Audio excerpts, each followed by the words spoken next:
What is up? What's up? That's up. Sup with the sup, yo, sup. Suppity sup. What is up, guys? It is Jesse Kiefer for Grawlixpodcast.com, and I am back here again to slap a Grawlix on it. And today, what we're slapping a Grawlix on is Occupy Avengers. This is kind of a follow-up. It's like a mini review.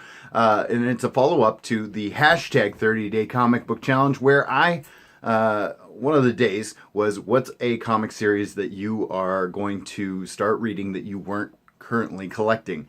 And so Occupy Avengers was my answer, and I never, I felt like, man, I need to follow that up and let people know how it actually was, because I was excited about it. Is it as good as I thought it would be? The basic premise of this ongoing series is that Hawkeye, who after basically, well, spoilers, killing the Hulk in the Civil War II storyline, he's kind of on the outs with most of the superhero community. And so this is kind of the book that is him going out and being a hero, even though, like he is a superhero that doesn't have any actual superpowers other than, like super good aim.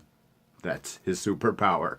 And so he's out there helping the helpless, the people that don't have superpowers, who need help on an everyday basis. I thought that was a great premise for a book, and especially with a character like Hawkeye, who now is kind of a fringe character. So the first thing that I'm going to talk about is that there's basically two arcs that are covered in the books that I've read. I've read issues 1 through 4. 1 and 2 take place on an Indian reservation, and they kind of set the tone for what the series is supposed to be, and they also deliver pretty well on the promise of what the solicit said the series was. So that's the first mini arc. Only two issues to get through that, so it went pretty fast. But it was kind of nice. It dealt with corporate greed, and then you've got a supervillain, you got Hydro Man. I mean, we got some D-listers happening in this book, but, I mean, they're familiar D-listers, so at least that's kind of fun. So I really enjoyed the first 2 issues, and they're still kind of origin-y, like they're setting the tone of who is going to be working with Hawkeye, who's his friends now. And then we have issues 3 and 4, which is like a whole nother story arc. And it's a little weird. It takes place in Chicago. He hooks up with Nightwing. Sort of. They're not really friends, and they run into some life model decoys, specifically life model decoy of classic Nick Fury, who is dead in the Marvel Universe. So it's clear that this is not legit Nick Fury. Now, I like this storyline because I like throwbacks to that era. That's when I was reading a lot of Marvel comics, much more than I am so now. But it's tricky because there were things that happened back then that don't happen anymore. For one, Nick Fury used to smoke cigars. Logan, Wolverine, he used to smoke cigars. And they have this life model decoy like chawing on a cigar, and then you come to find out it's not a cigar, it's a protein bar. And I thought, I don't know how I feel about that. That was a nod, and it was for old timers like me. But it was like, is he? Nope. Yank that one back from you guys. So it's like, you know what?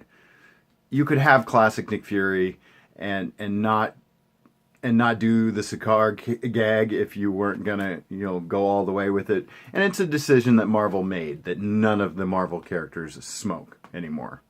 So I get it, but then just leave it out. Okay, so what's my overall opinion of Occupy Avengers?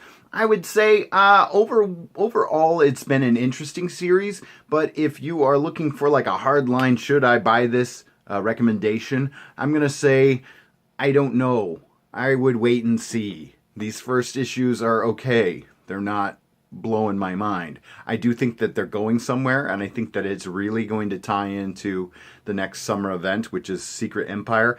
I think what Hawkeye's up to here is going to come into drastic contrast with whatever Hydra Cap is up to in those books and in his Captain America series. So if you're interested, you might just wait until that all happens, because I'm sure there's going to be crossovers and tie-ins.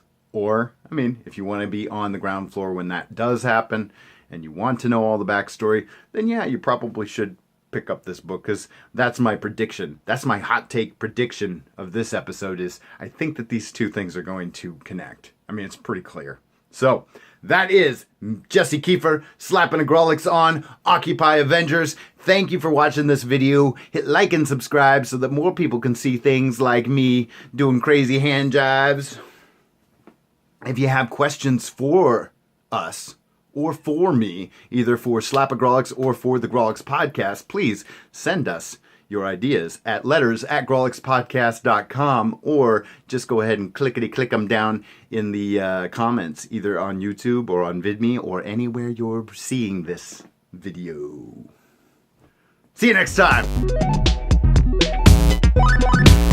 This